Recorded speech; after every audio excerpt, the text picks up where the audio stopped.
Good morning, my dear students. How are you all? I hope you all are fine and safe at your homes and studying well. Students, today I am going to explain you chapter 6, My Childhood, from your book Beehive. This is an extract from Mr. APJ Abul Kalam's biography, The Wings of Fire. Actually, I have explained this chapter thoroughly in two parts in my live Google class, and today I am going to summarize it once again just for those who have not attended my any class. So this time I am not going to explain it line wise or deeply. I am just going to start this chapter on this very page, page number 68. This is your page number 68. On this page, Mr. Kalam is just remembering about his childhood, कि कहाँ पर वो उनका birth हुआ था. He was born in the town of Rameswaram, जो पुराना मद्रास हुआ करता था, मद्रास स्टेट. वहाँ पर रामेश्वरम में एक आइलैंड पर वो पैदा हुए थे. उनके फादर का नाम जैनुलब्दीन था और उनके फादर वो याद कर रहे हैं कि बहुत ज़्यादा पढ़े लिखे नहीं थे और बहुत ज़्यादा वेल्दी भी नहीं थे. बहुत ज़्यादा उनकी फैमिली जो है वो रिच नहीं थी. उनके फादर का नाम जैनुलब्दीन था और फॉर्मल एजुकेशन नहीं मिली थी और बहुत ज़्यादा वेल्थ भी नहीं थी उनके पास. डिस्पाइट दिस, लेकिन इसके बावजूद ये सारे डिसएडवांटेजेस, कमियां जो थी, उसके बावजूद उनमें एक ग्रेट इन्नेट विजडम थी. इन्नेट मीन्स इनबॉर्न एक क्वालिटी थी. वो बहुत ही होशियार थे और उनके अंदर जेनरसिटी मीन्स दयालु पन की भावना थी. और उनकी जो मदर थी आशियम्मा, उनको वो याद कर रहे हैं कि वो मेरे फादर की एक आइडियल हेल्पमेट थी. मीन्स वो जो कुछ भी करते थे उसमें वो बिल्कुल उनका साथ दिया करती थी. और ये कह रहे हैं कि मेरे मदर और फादर बहुत ज़्यादा अमीर नहीं थे, लेकिन फिर भी वो रोज़ बहुत सारे लोगों को खाना खिलाया करते थे और जितने इनके अपने फैमिली मेम्बर्स थे उनसे ज़्यादा लोग बाहर के खाना खाया करते थे इनके घर में. और इन पैराग्राफ 2 वो कह रहे हैं कि मैं बहुत ज़्यादा हैंडसम और बहुत सुंदर बच्चा नहीं था. मैं शॉर्ट बॉय मीन्स मेरी हाइट कम थी और अनडिस्टिंग्विश लुक मीन्स सुंदर नहीं थे. और इनके parents, he was born to tall and handsome parents. इनके पेरेंट्स लंबे थे और बहुत सुंदर दिखते थे और ये अपने एंसेस्ट्रल हाउस मीन्स पूर्वजों के घर में रहा करते थे. और जो कहाँ पर था, मॉस्क रोड, मस्जिद रोड पर, रामेश्वरम में मस्जिद रोड पर वो स्थित था. और इनके जो ऑस्टर फादर, ऑस्टर मीन्स सीधे साधे थे, लेकिन जब इनके डिसिप्लिन, बच्चों के डिसिप्लिन और देखभाल की बात आती थी तो वो बहुत ज़्यादा स्ट्रिक्ट भी हो जाया करते थे. वो इन्हें सारी फैसिलिटीज़ देते थे लेकिन इन एसेंशियल कंफर्ट्स और लग्जरीज़, मतलब ऐशो आराम नहीं देते थे. नीड्स वो इनकी पूरी करते थे, वांट्स से वो वास्ता नहीं रखते थे. Clear? However all the okay. और ये याद करते हैं कि इनकी जो चाइल्डहुड है वो बहुत ही सेफ़ और सिक्योर थी और मैटीरियली भी और इमोशनली भी. मीन्स इनको, एक बच्चे को जो कुछ भी ज़रूरतें होती हैं वो सब कुछ इनको मिलती थी. मकान था, कपड़ा था, खाना था, एजुकेशन थी. और इमोशनली मीन्स इनके पेरेंट्स इनको सपोर्ट भी किया करते थे. जब कभी ये परेशान होते थे तो इनको काउंसिल भी करते थे, कोई प्रॉब्लम होती थी तो. Okay, now come to page number 69. Page number 69. अब ये थोड़े बड़े हुए तो इनकी कुछ यादें और हैं. और जब ये थोड़े बड़े हुए थे तो सेकेंड वर्ल्ड वॉर शुरू हो गई थी 1939 में. तो उस वक्त ये लगभग 8 इयर्स के थे. मीन्स ये इनका बर्थ हुआ था 1931 में. और उस वक्त इन्हें याद आता है कि कुछ अचानक से मार्केट में जो था टैमरिड सीड्स, इमली के बीजों की ज़रूरत पड़ गई थी, डिमांड बढ़ गई थी। तो ये क्या करते थे, छोटे बच्चे थे तो पूरा दिन जो है वो बीजों को इकट्ठा करते थे और शाम को जा कर के किसी प्रोविज़न स्टोर में, जो छोटी किराना शॉप्स होती हैं, तो वो मस्जिद रोड जहाँ इनका घर था वहीं पर किराना शॉप्स में जाकर उनको बेच आते थे। और उस वक्त इनको उसके लिए एक आना मिलता था। एक आना मीन्स एक पैसा। आजकल पैसा नहीं चलता, एक पैसा 2 पैसा उस वक्त चलता था। और उस वक्त इनके ब्रदर इन लॉ जलालुद्दीन, वो इनको वर्ल्ड वॉर के बारे में कहानियाँ सुनाया करते थे और ये छोटे बच्चे थे, बहुत ध्यान से सुनते थे। और उसके बाद जो एक डेली न्यूज़पेपर दिनमणि आता था इनके एरिया में, तो उसमें ये उनको ढूंढा करते थे कि जो जो कहानियाँ मेरे ब्रदर इन लॉ ने सुनाई हैं, जो जो घटनाएं वर्ल्ड वॉर के लिए, तो क्या वो इस न्यूज़पेपर में पब्लिश हुई है या नहीं हुए हैं। इसके बाद जब वर्ल्ड वॉर में पार्टिसिपेट करना पड़ गया इंडिया को, तो उसका असर होने लगा। उसका एक असर ये हुआ कि रामेश्वरम में जो ट्रेन रुका करती थी वो रुकना बंद हो गई। तो न्यूज़पेपर उसी में आया करता था। तो अब क्या होता था कि धनुषकोडी और रामेश्वरम के बीच में कहीं पर भी वो न्यूज़पेपर के बंडल को गिरा दिया करते थे। तो इनका जो एक कज़िन था जिसका नाम था शमसुद्दीन, उनको वो रामेश्वरम में न्यूज़पेपर्स डिस्ट्रीब्यूट किया करते थे। तो उनको एक हेल्पिंग हैंड की ज़रूरत पड़ी कि वो जो बंडल ले जाके उनको दे और वो डिस्ट्रीब्यूट कर दें। तो इसके लिए उन्होंने मिस्टर अब्दुल कलाम को हायर कर लिया कि आप मेरे लिए काम करो तो मैं आपको सैलरी दूंगा। तो उसके लिए उन्हें पहली बार कोई सैलरी, तनख्वाह मिली, पैसे कमाए। और इस बात के लिए वो काफ़ी गर्व अनुभव करते हैं कि इतनी छोटी एज में मैंने पैसे कमाए। तो अब पैराग्राफ 4,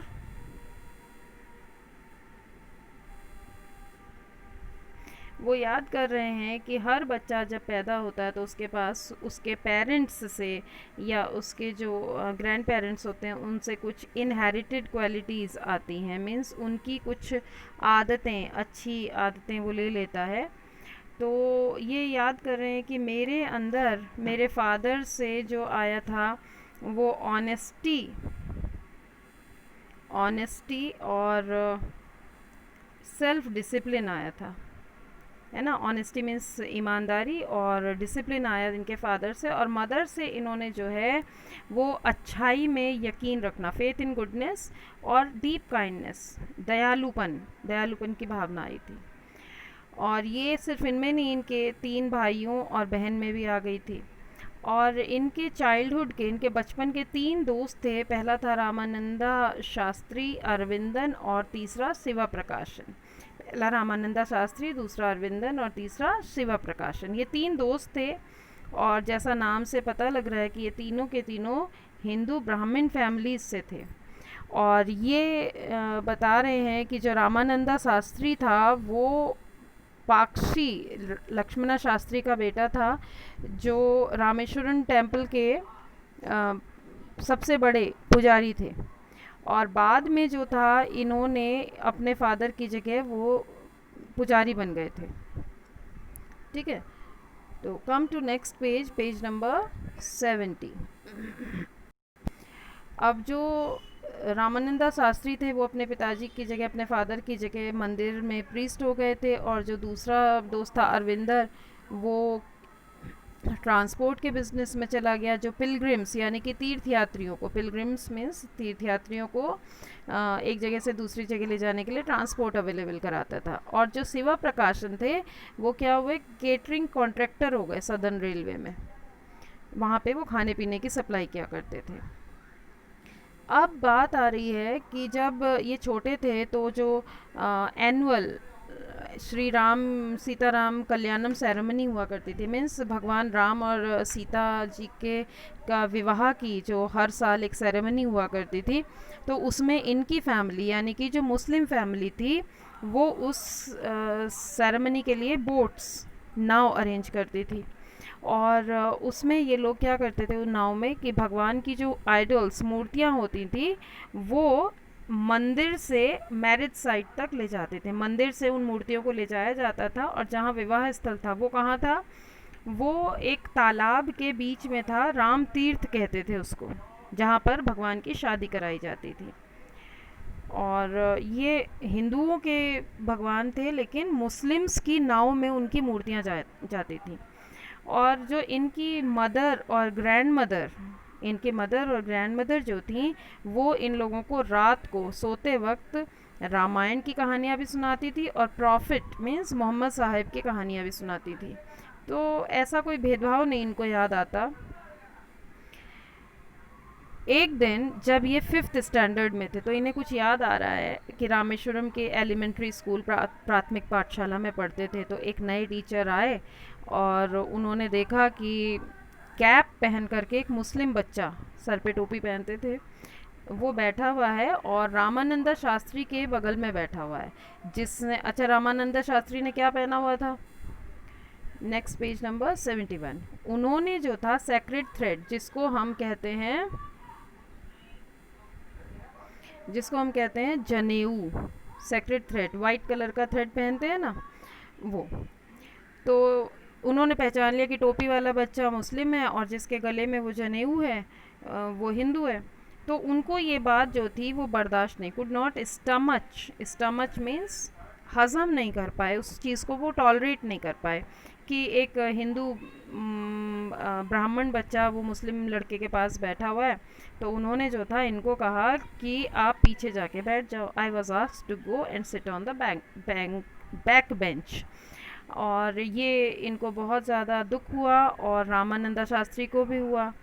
और रामानंदा शास्त्री जो थे वो बहुत ज़्यादा दुखी हो गए और इन्हें याद आता है कि वो बहुत रोए थे जब इनको पीछे भेज दिया गया।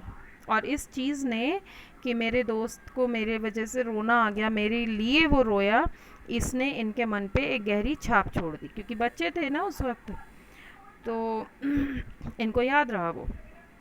फिर स्कूल से जब ये लोग घर गए तो जो लक्ष्मण शास्त्री थे, लक्ष्मण शास्त्री मीन्स जो रामानंदा शास्त्री के फादर थे और वो पुजारी थे, उनको सारी बातें बताई गई। तो उन्होंने जो था उन्होंने समन किया टीचर को, समन मीन्स कॉल कर लिया उस टीचर को, और इन बच्चों के सामने उनको बताया कि आप ये जो जहर है, पॉइजन है सोशल इनइक्वालिटी का और कम्युनल इनटॉलरेंस का, ये जहर में सामाजिक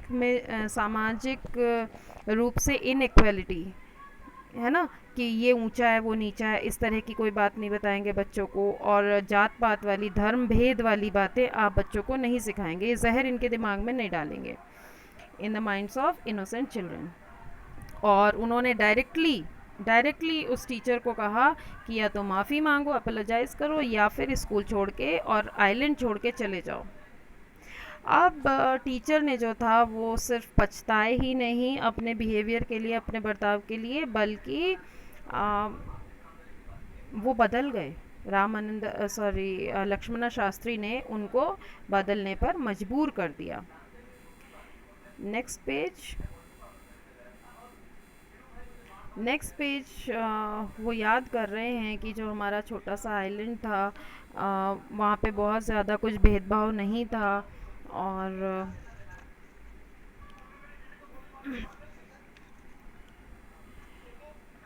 बहुत वहाँ पर हर तरीके के लोग रहा करते थे। और इनको एक और चीज़ याद आती है कि इनके एक साइंस के टीचर हुआ करते थे जिनका नाम था शिवा सुब्रमण्यम अय्यर। देखिए, एक टीचर के बारे में इन्होंने बताया, अब ये अपने एक और एक्सपीरियंस बता रहे हैं। इनके साइंस के टीचर थे जिनका नाम था शिवा सुब्रमण्यम अय्यर। अय्यर से पता लगता है कि ही वॉज अ ब्राह्मण। Though an orthodox Brahmin with a very conservative wife was something of a rebel. वो जो थे एक विद्रोही, रीबेल थे। देखो, इन्होंने दो चीज़ें बताई कि वो ऑर्थोडॉक्स ब्राह्मण फैमिली मीन्स एक बिल्कुल रूढ़ीवादी ब्राह्मण फैमिली, पक्का ब्राह्मण फैमिली से थे, और उनकी जो वाइफ थी वो बहुत ही ज़्यादा कंजर्वेटिव थी, मीन्स अपनी रूढ़ियों को मानने वाली थी, या कहें कि अपनी परंपराओं को मानने वाली थी। और वो विद्रोही थे। कैसे कि वो जो थे वो इस मुस्लिम बच्चे के साथ घंटों बैठते थे और बातें करते थे और कहते थे, Kalam, I want you to develop so that you are on par with the highly educated people in of the big cities.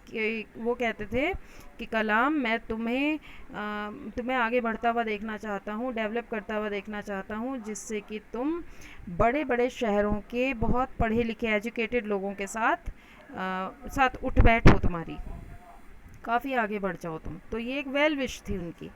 और एक दिन क्या किया उन्होंने, paragraph 9 I am talking about, उन्होंने क्या किया कि उन्होंने उस अब्दुल कलाम को अपने घर खाने के लिए बुला लिया। अब उनकी जो वाइफ थी वो इस बात से बहुत ज़्यादा डर गई कि एक जो मुस्लिम बच्चा है वो आकर के उनके शुद्ध पवित्र किचन में खाना खाएगा, और उन्होंने जो था इस बच्चे को खाना परोसने से मना कर दिया। शिव सुब्रमण्यम अय्यर जो इनके टीचर थे वो इस बात से परेशान नहीं हुए, परटर्ब मीन्स डिस्टर्ब नहीं हुए, और उन्होंने ना ही वो अपनी वाइफ के साथ गुस्सा हुए, बल्कि उन्होंने क्या किया, उन्होंने इस बच्चे को अपने हाथ से खाना परोसा, अपने हाथ से खाना दिया, सर्व कर दिया, और उसके बाद इसके साथ बैठ कर के खाना खाया। अब उनकी वाइफ जो थी वो रसोई के दरवाजे के पीछे से, किचन डोर के पीछे से इनको देख रही थी, और ये भी उनको देख रहे थे, और इन्हें थोड़ा आश्चर्य हो रहा था कि क्या जो जैसे मैं चावल खा रहा हूँ, या जैसे मैं पानी पी रहा हूँ, या जैसे खाना खाने के बाद फ़र्श साफ़ करते हैं, क्या मेरे और शिव सुब्रमण्यम के तरीके में कुछ अलग है, हम में कोई डिफरेंस है। तो वो देख रहे थे दोनों। इसके बाद जब वो जा रहे थे खाना खाने के बाद अपने घर, तो शिव सुब्रमण्यम ने कहा कि अगले हफ्ते तुम फिर से आओगे। और जब उन्होंने देखा कि ये कुछ हेजिटेशन हो रही है, मीन्स झिझक रहे हैं कि भाई आपकी वाइफ को अच्छा नहीं लगा, तो उन्होंने कहा कि भाई परेशान मत हो, और जब हम किसी सिस्टम को चेंज करने के बारे में सोचते हैं तो इस तरह की जो परेशानियां हैं, such problems have to be confronted, ऐसी प्रॉब्लम्स का, ऐसी परेशानियों का सामना, कन्फ्रंट मीन्स सामना करना पड़ता है, ठीक है। और जब ये अगले हफ्ते गए शिव सुब्रमण्यम के यहाँ, तो उनकी जो वाइफ थी वो इनको अंदर ले गई अपनी किचन के, और अपने हाथों से खाना परोसा। तो ये एक बहुत बड़ा चेंज आ चुका था, है ना। और पैराग्राफ 10, इसके बाद सेकेंड वर्ल्ड वॉर ओवर हो गई थी, और इंडिया का जो फ्रीडम था वो लगभग तैयारी थी कि फ्री हो जाएगा इंडिया। 1947 में इंडिया फ्री हुआ था, 1945 में वर्ल्ड वॉर ओवर हो गई थी, तो ऑलमोस्ट ये कंफर्म था कि ये होना ही वाला है। तो गांधी जी ने कहा कि भाई इंडियंस को जो अपना देश खुद बनाना है, और सब लोग बहुत खुश थे। तो इन्होंने, उस वक्त की बात है लगभग 1945-46 की, इन्होंने अपने फादर से परमिशन ली कि मैं रामेश्वरम छोड़ कर के जाना चाहता हूँ, और पढ़ने के लिए वो डिस्ट्रिक्ट हेडक्वार्टर रामनाथपुरम जाना चाहते हैं। रामनाथपुरम जाने के लिए इन्होंने अपने फादर से परमिशन मांगी, और इनके फादर ने इनको परमिशन दे दी, ठीक है। इनके फादर ने इनको परमिशन दे दी। उन्होंने कहा, Abul I know you have to go away to grow, कि तुम्हें आगे बढ़ने के लिए हमसे दूर जाना पड़ेगा। और जैसे उन्होंने एक एग्जाम्पल दिया कि जो समुद्री पक्षी होता है सीगल, वो अकेला उड़ता है, अलोन, और विदाउट अ नेस्ट। भाई पानी के ऊपर उड़ रहा है तो उस वक्त उसके पास कोई घोंसला नहीं होता, और वो वैसे भी जा कर के चट्टानों के ऊपर बैठ जाता है जहाँ भी कहीं उसको मिलती है, तो उसके पास कुछ नहीं होता, लेकिन फिर भी वो उड़ता है, और आसमान में बहुत ऊंचाई पर उड़ता है। He quoted Khalil Gibran to my hesitant mother. इनकी मदर थोड़ी परेशान हो रही थी, तो इनके फादर ने खलील जिब्रान की एक बात बताई उनको कि हमारे जो बच्चे हैं वो हमारे बच्चे नहीं हैं। वो क्या है, they are the sons and daughters of life longing for itself. वो जो बेटे और बेटियां हैं वो जीवन जीने के लिए आए हैं, और वो हमसे आए ज़रूर हैं, मतलब हमने उनको जन्म ज़रूर दिया है, लेकिन वो हमारे से नहीं है, मीन्स हमसे जुड़े हुए नहीं हैं। उनकी अपनी आइडेंटिटी है, उनके अपने थॉट्स हैं, अपने ख्याल हैं, अपना एक लाइफ है, और उनको आगे बढ़ने से नहीं रोकना चाहिए। हम उन्हें अपना प्यार दे सकते हैं, लेकिन अपने विचार नहीं दे सकते। उनको उनके अपने विचार हैं उनके पास, और उन्हें उनकी लाइफ जीने देनी चाहिए। With this, this chapter has been completed, and we'll meet in next class. Till then, just take care and goodbye.